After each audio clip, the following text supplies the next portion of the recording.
Guys, आज मैं आपके लिए लेकर आई हूँ एक नावल हकीकी ज़िंदगी पर मबनी आशियाना हाउस, जिसको लिखा है सना मुनव्वर ने, जिसके कुछ पार्ट्स मैं आपसे शेयर कर चुकी हूँ। अब आगे बहरहाल, जब भी शबाना बीते लम्हों को सोचती तो कानों में बार बार आंटियों के फिक्रे गूंजने लगते।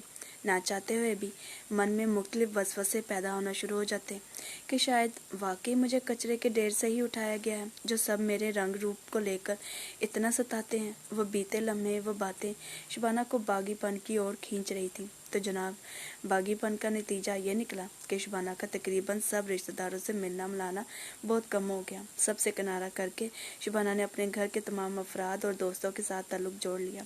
सिर्फ करीबी अजीज़ों से ही वो खास मौक़ों पर ही कभी कभार मिल लेती थी। फिर जैसे जैसे शबाना बड़ी होती गई, रंग रूप में भी धीरे धीरे निखार आता ही गया। बहरहाल, वक्त थोड़ा और सिरका तो एक दिन इसकी ज़िंदगी में एक ऐसा हादसा पेश आया जिससे इसकी पूरी ज़िंदगी की काया ही पलट गई। पहले जो ये रिश्तेदारों के सताने से किनारा कश इनसे करती थी, फिर तो इस हादसे की वजह से सबकी आंखों में तरस, बेचारगी और मुख्तलिफ सवालात से और भी सबसे दूर होने लगी। एक्चुअली हुआ कुछ यूँ था कि एक दिन शबाना दोपहर के वक्त हवेली की छत पर से खेलती खेलती कब नीचे गिर गई पता ही नहीं चला, और तो सीढ़ी की नोक तक इसकी कमर में लग गई। तकरीबन 3 घंटे बेहोश रहने के बाद जब होश आया तो डर के मारे उठ के भाग खड़ी हुई कि कहीं कोई बड़े बुजुर्गों के हाथों पिट ना जाऊं। मगर उस वक़्त चोट का बिल्कुल भी एहसास न था। पर थोड़े से दिन गुजरे तो कमर में दर्द अक्सर रहने लगा। बहुत इलाज करवाया गया, कुछ दिन तो इसे आराम मिल गया, मगर दर्द वहीं का वही रहा। फिर आहिस्ता आहिस्ता इस दर्द ने जड़ी पकड़ ली। उस वक़्त शबाना महज 7 साल की ही थी जब इसके पहली बार एक्सरे होने पर रीढ़ की हड्डी का मसला सामने आया। बहरहाल, शबाना की उम्र के बढ़ने के साथ साथ मेडिसिन और पढ़ाई दोनों चलती रही। फिर माँ बाप, फ्रेंड्स और टीचर्स ने भी प्यार से समझाकर मुख्तलिफ एक्टिविटीज़ में ध्यान लगवाना शुरू किया, और इसे कभी भी ये एहसास न होने दिया कि ये कमर प्रॉब्लम से सही चल नहीं पाती, बल्कि इसके अंदर की छुपी सलाहियतों को उजागर करने में मदद की। फिर जैसे ही शबाना मैट्रिक से फारिग हुई तो वालिदैन की वजह से इसने मेडिकल फील्ड में कदम रखा। स्कूल की तरह वहाँ भी बहुत अच्छे दोस्तों की तरह साथ मिला। मेडिकल फील्ड में कदम रखने से इसे एक फ़ायदा और हुआ कि जो ये बचपन से ही अपने अंदर की घुटन और तलखी से भरी पड़ी थी, इन चीज़ों से भी अब धीरे धीरे निजात मिलने लगी थी। और शबाना हर वक्त खुशगवार मूड में रहने लगी। और तो और जनाब, इसके बचपन से ही हर एक्टिविटी में मगन रहने से वो हर फन मौला बनती गई। और बनती भी क्यों ना, इसमें सबकी मेहनत जो छुपी थी। बहरहाल, इतनी मेडिसिन खाने पर भी कमर का दर्द कम होने के बजाय और भी ज़्यादा बढ़ गया, और यह दर्द इसे एक बार फिर डॉक्टर के पास ले गया। उस वक्त डॉक्टर ने ऑपरेशन और मुकम्मल बेड रेस्ट का मशवरा दिया था, मगर शबाना ने यह सुनकर फ़ौरन इनकार कर दिया। फिर वक्त आहिस्ता सा जैसे तैसे करके गुजरता चला गया। फिर 2009 में वो हमारे साथ हुआ जिसका हमने कभी तसव्वुर भी नहीं किया था। हमारी माँ हमें अकेला छोड़कर जहान फानी से कूच कर गई, और उनके जाने के बाद बहुत सी जिम्मेदारियाँ अबू जी के साथ साथ हम बहन भाइयों पर भी आ गई। एक डॉक्टर होने के नाते शबाना का घर से बाहर आना जाना था, इसलिए शबाना ने अबू जी के साथ मिलकर बहन भाइयों की शादी और घर की हर जिम्मेदारियों को संभाल लिया। गोया अब हालात बदल गए थे। महल्ले और रिश्तेदारों में शबाना की तालीम और काबिलियत की मिसालों के साथ साथ इज्जत से भी नवाजा जाने लगा था। इन चीज़ों के बावजूद भी शबाना का मन इनकी तरफ कभी भी माइल ही नहीं हुआ। बहरहाल, 2015 में एक बार फिर शबाना की कमर का मसला बहुत ही भयानक रूप में सामने आया। इसके पाँव और टांगें आहिस्ता आहिस्ता सुन्न होने से, पूरी बॉडी भी सुन्नपन की लपेट में आने से फालिज ज़दा होगी। और मैं उन दिनों शबाना की फ़िक्र और देखभाल में रातों को जाग कर शबाना के साथ गुजारती थी कि कहीं मैं अगर सो गई तो शबाना को किसी चीज़ की ज़रूरत न पड़ जाए, या वॉशरूम की कोई ज़रूरत पड़ सकती है। इसलिए सारी रात उसी के पास उसकी देखभाल के साथ साथ कंप्यूटर पर गेम्स या कुछ मूवीज़ वगैरह लगा कर देखती रहती।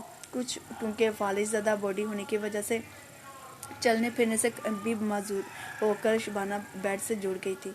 तब इस अचानक मोहताजी की वजह से शबाना को अपनी ज़िंदगी से भी नफरत होने लगी। तब हम सब बहन भाई और अबू जी मिलकर इस हालत में उसका ध्यान बटाने के लिए उसे हंसाने की कोशिशों में लगे रहते, मगर रात की तारीकी में शबाना को अपने आप पर रोना आने लगता। वो खुदा से हमेशा यही दुआ करती कि ऐ खुदाया तू मुझे शिफा दे दे या फिर मुझे अपने पास बुला ले, मगर हर जगह शबाना के लिए दिन रात दुआओं का सिलसिला शुरू हो चुका था।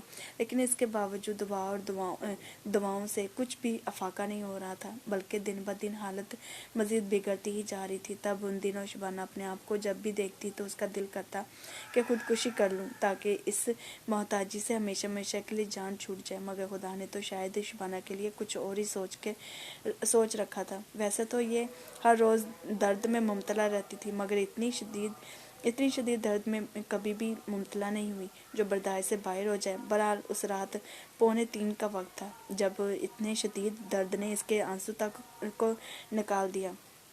वैसे तो तकरीबन हर रोज़ ही वो अपने मरने के लिए खुदा से इल्तिजा करती थी, मगर कभी भी दिल से नहीं चाहा। लेकिन उस रात उसके दिल से ये दुआ निकली कि काश अभी और इसी वक्त मुझे मौत आ जाए, काश।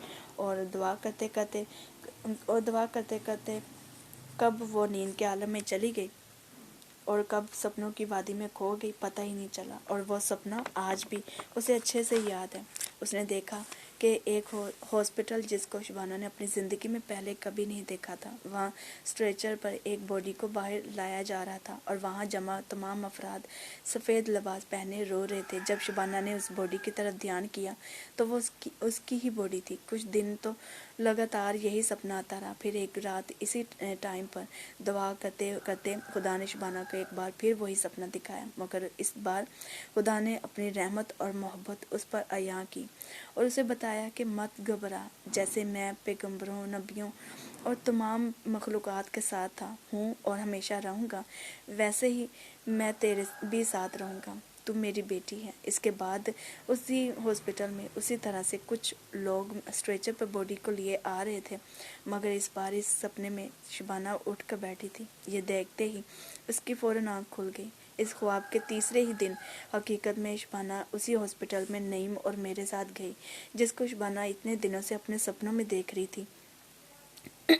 वो आज इसकी आंखों के सामने था। फिर डॉक्टर साहब ने शबाना का चेकअप करने के बाद हम बीमारी की तह तक पहुंचने के लिए MRI की तजवीज़ दी ताकि इलाज का सिलसिला शुरू हो सके। MRI करवाने के लिए लेटना ज़रूरी था, मगर लेटने से इसे तकलीफ़ से दो चार होना पड़ता था और लेटने से सांस लेने में भी दुश्वारी का सामना करना पड़ता, क्योंकि सारी रात शबाना बैठ कर ही वक्त गुजारा करती थी। शबाना की इस कंडीशन को मद्देनज़र रखते हुए डॉक्टर ने एक मेडिसिन 3 दिन खाने के लिए लेकर दी। वो मेडिसिन लेने पर 1.5 महीने के बाद शबाना उस रात बेड पर लेट कर सोई और किसी किस्म का मसला भी नहीं हुआ। मुझे याद है कि उस दिन शबाना कितनी खुश हुई थी, वरना हमेशा बिच्छू फिल्म के बॉबी